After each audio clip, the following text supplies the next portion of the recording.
You're listening to the Grit to Growth podcast. Real talk with real business owners and professionals who built their freedom the hard way and now want more time, money, and impact.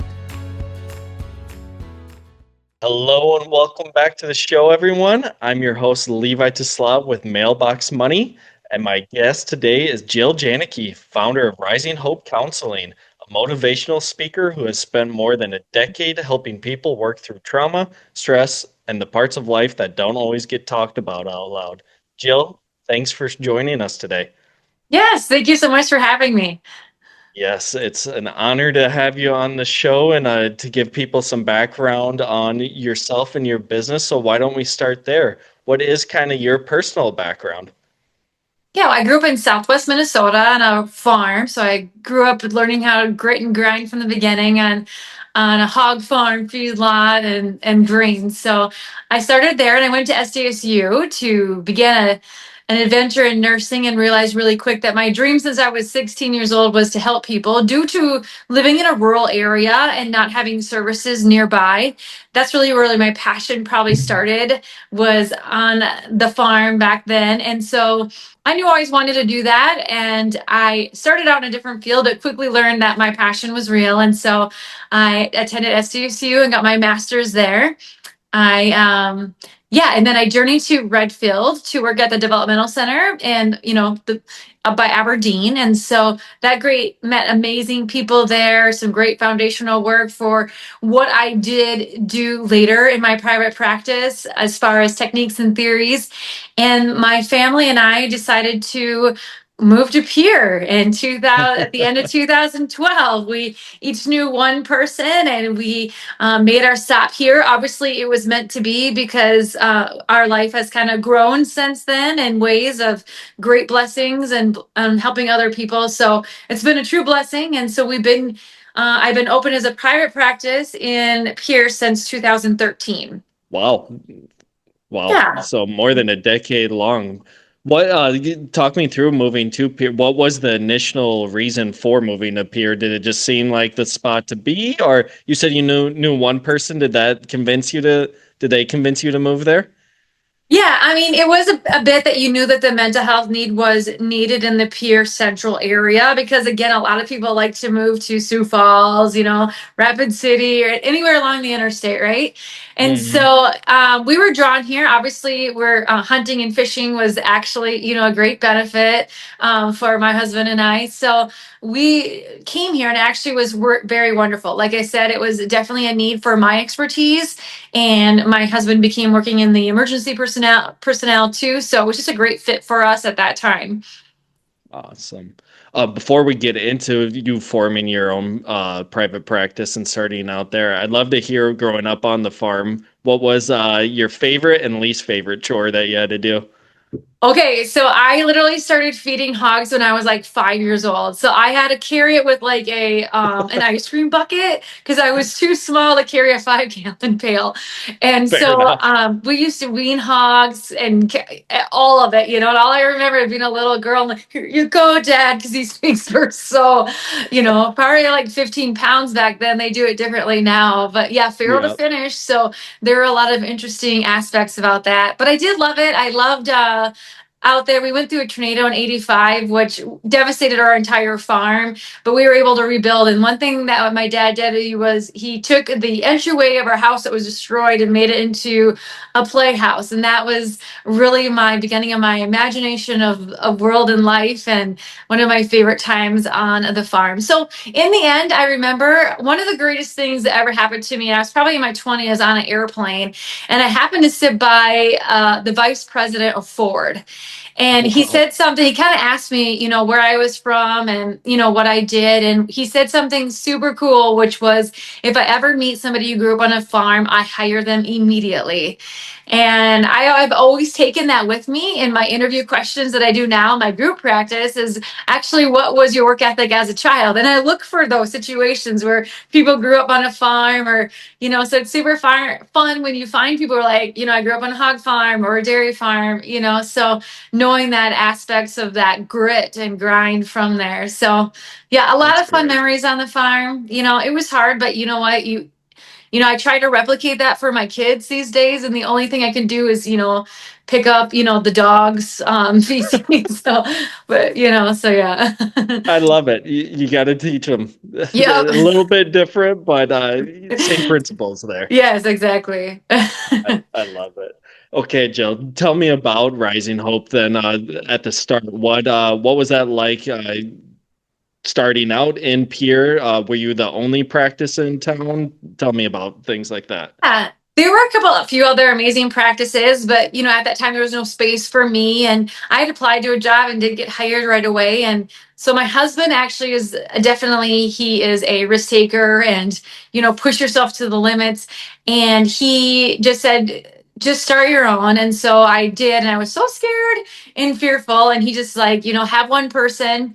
And within 6 months, and we'll go with it. And it happened to be that I was able to take a theory from my previous job, and I was really able to implement it into my practice. And I feel like it was more than talk therapy, which really allowed me to be full and have like almost like 3 to 5 pages of literally of people's names of a wait list, because it was a different thing. It was giving people an experience in therapy versus just talk, which I think is so maybe more profound even now in today's world than even it was, 10 years ago. So I really built up my practice by, being that person, by being there for other people and putting people first. I think if you have a mission, and my mission was to help people, and my prayer was to, help them with tools that, I had learned that they could apply in their own life and to heal, like heal from the inside out is what I used to always say, and not just put a band-aid over something, but really dig deep to heal. And so that's kind of how I started that. And after time, I had such the wait list that in 2019, I think I began to grow my group practice. Okay. Did you say it was 2012 when you first opened up? 2013, we pulled 2013. into Pier in 2012, and Okay. didn't have an apartment or anything, and just looked the day we got here. So with that first practice, what was that like finding like I'm assuming your first brick and mortar and all that? How was that experience? Yeah, it was really about marketing. And then what I always think about is if you do good work and you're a good person, and the work that you do is a great marketing. And so by that part, I feel like doing good work, just the same thing as if in construction or other things like that, if you do good quality work and you're a good person and you're fair and honest, and integrity is a huge thing too, then that word begins to spread about the type of person you are and the healing that you can do in my aspect.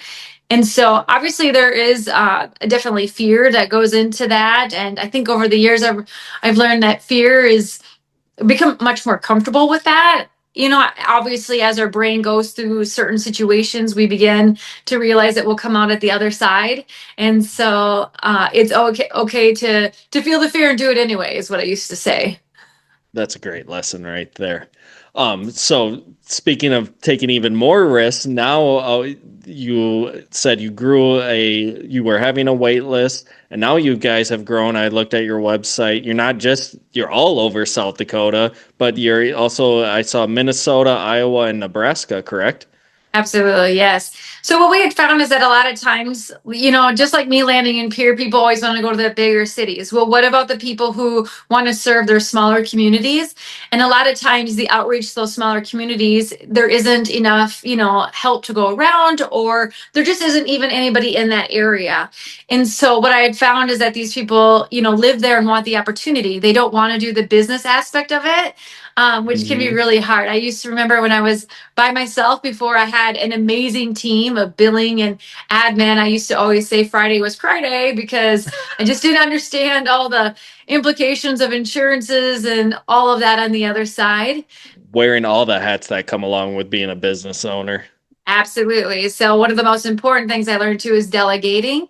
And as I grew, I was able to add more staff to help delegate with that, and so that we could become super efficient in all of those aspects of what the needs are, and and how to do it the right way too. And so that you have a system that can be replicated and can be successful, I guess. Yeah. So what year was it that you guys started making that expansion? Was that So in 2019? Yeah, 2019 is when I expanded in peer to help me out. And then it was actually March of 2020 when we found a clinician in Yankton, South Dakota, about 4 weeks before COVID hit. And so it The was quite an perfect time. interesting, yes, it was quite an interesting perspective and scary maybe, but also wonderful at the same time. Because what COVID actually think I did to to South Dakota is that they offered telehealth. So we weren't Mhm. supposed to go in, but they offered telehealth, and so telehealth was provided by free from insurance companies, and it really helped farmers, ranchers, the rural communities to think, hey, there's no risk to trying this. So let me try it out and find, see what it's like. And I find it amazing. I believe it was like our third or fourth location too. The other thing about telehealth is that I had a location down in Burke, South Dakota, and they were getting referrals from Gettysburg, South Dakota. Again, they were doing great work, but literally South Dakota is one small town, and what you find in the Midwest becomes that way too. And so literally they were able just to give referrals, throughout the state by family members. I've always said, hey, anyone, where's a Hope location near you? Because hope is so important. I had done a training on suicidal ideation, and they had talked about this guy was a psychiatrist and a psychologist, and he never had anybody inpatient. And what he had stated is that if somebody has hope, meaning they're coming in, they're getting help, they have a sense of, forward thinking, that there's always hope. And that was a one factor that can kind of decrease any symptomology or fear of something dreadful happening. Was it so? Hope was kind of from the very beginning the direction you wanted it. You knew right away Rising Hope was the perfect name for you. Yep, absolutely. Because as my tagline says, if you have hope, you have everything. That's amazing. So, Yankton was the first of the expansion. How many locations? Not to put you on the spot, roughly about how many locations are you guys now? We're about 30 locations right now. 30. So Wow. we have South Dakota about 25. We have 2 in Minnesota, 2 in Iowa, and then in Nebraska. Very good. And are there just certain locations that are specializing in telehealth then, or is that throughout the whole portfolio there? Yep, we've learned that everybody can have a little bit of telehealth. We don't just have one person in telehealth, because I think that a lot of people are starting to want that in-person connection.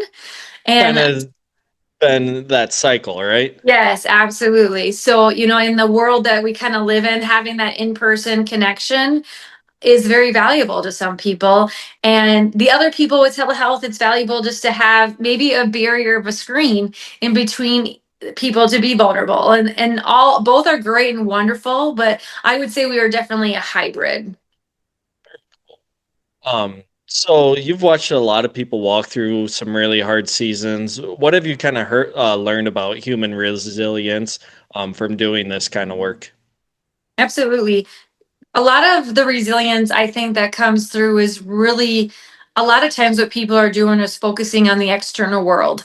And we think about how we just, came through the holidays. And a lot of times maybe there weren't always the positive experiences from the past. And so our brain tends to want to keep us safe by looking for danger. It's constantly looking for danger. And so one of the biggest things I always say is having awareness that this is how your brain is working, therefore education. The other thing is.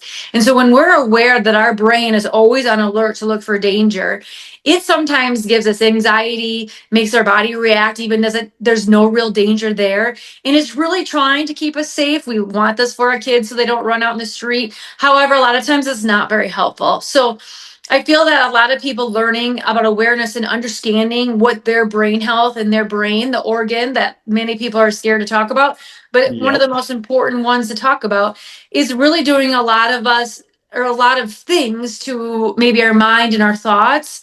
And once we learn about that, we can really overcome that. And so usually what happens is that our brain clings onto a memory from probably before the age of 7. And they remember, oh my God, that person gave me a look on the playground by that red pole. And now I'm at work and I see somebody giving me the same look. This is not good, even though it might not have nothing to do with you at all. But your brain is telling you it is. And so I believe that once you start to understand and have the education, and you can realize that really it has to do with the memories and that child within us, then we can start to maybe give ourselves some compassion really, and understanding that it's really about our fears of failure, or, the fear of not being good enough. And how do we overcome that to, take on the world today? So, and we also have to remember too, is that every other human is going through this. And so when maybe somebody is reacting, or a coworker is very angry with us, or maybe they're not the same personality, and we can tend to take that personally. But the biggest thing is, it's really not about us. It's really about, their inner child and their brain. And I think when we understand that, we can separate that out. We can do so much healing for us, and being able to transform our reality so that we can live a much calmer life than maybe we had. I really appreciate that message, and I think everyone is seeking that calmness in their life. So, Jill, Absolutely.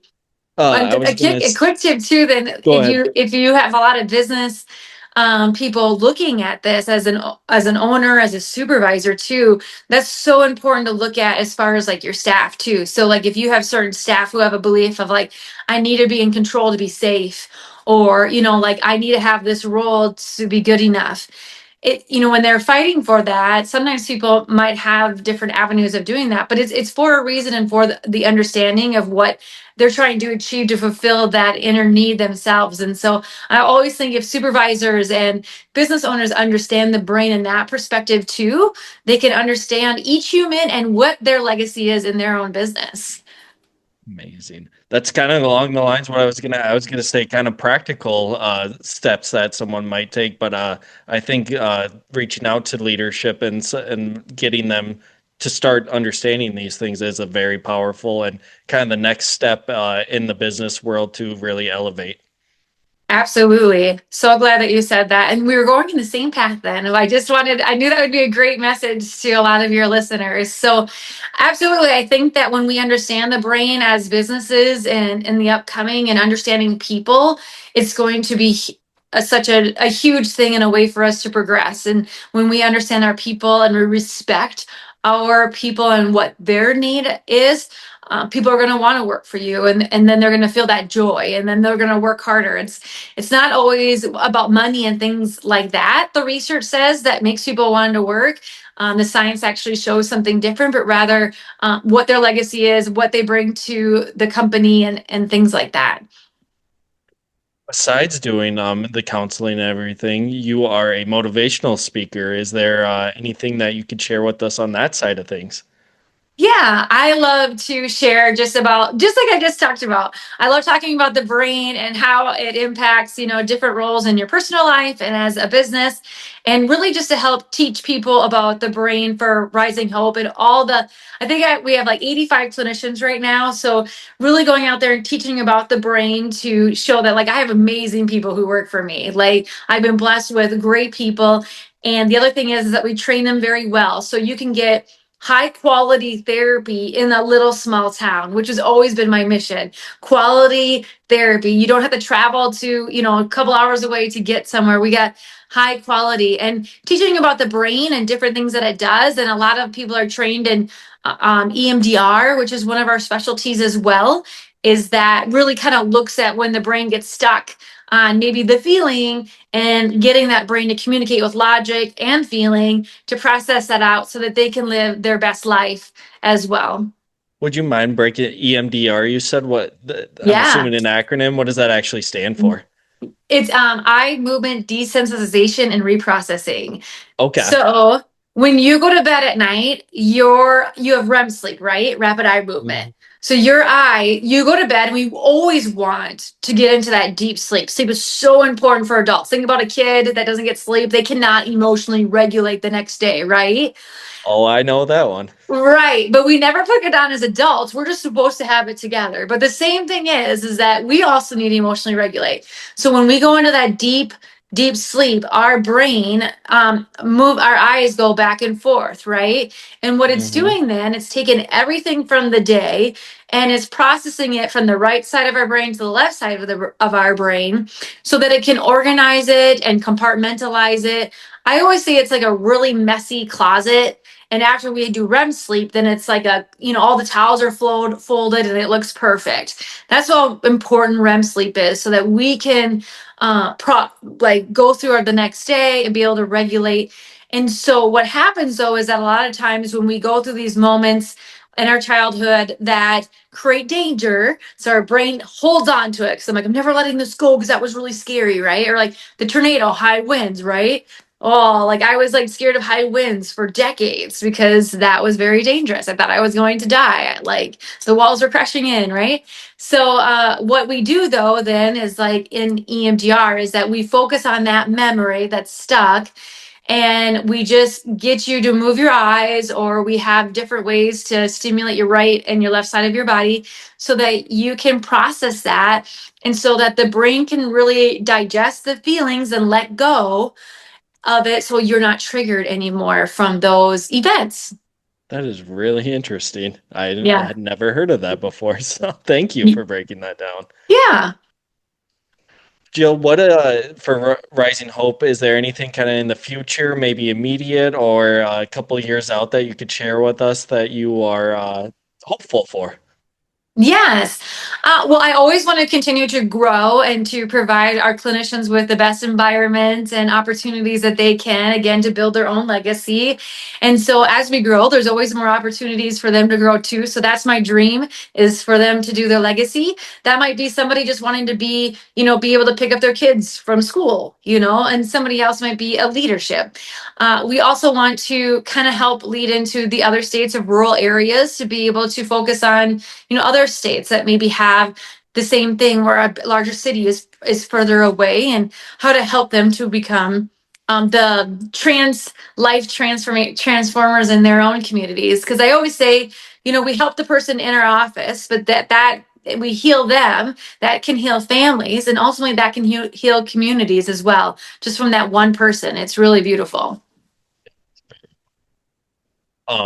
Is there any spot that you would send anyone who would like to learn more about what you guys are doing, or if by chance they want to book you as a motivational speaker, where would you send them for that?